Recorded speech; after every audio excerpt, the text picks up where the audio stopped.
One day, nakikinig ako sa teaching at ang sabi doon na para daw tayong mga puno. Meron tayong kanya-kanyang harvest season. Pero minsan, makukulit tayo, very impatient.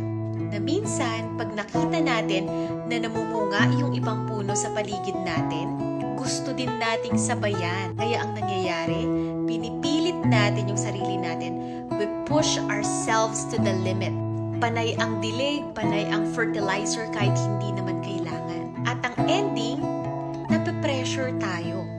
At mas lalong nadidisappoint tayo sa nagiging outcome nung ginagawa natin. Kaya lagi mong tandaan, meron tayong kanya-kanyang harvest season. In God's time, mamumunga ka.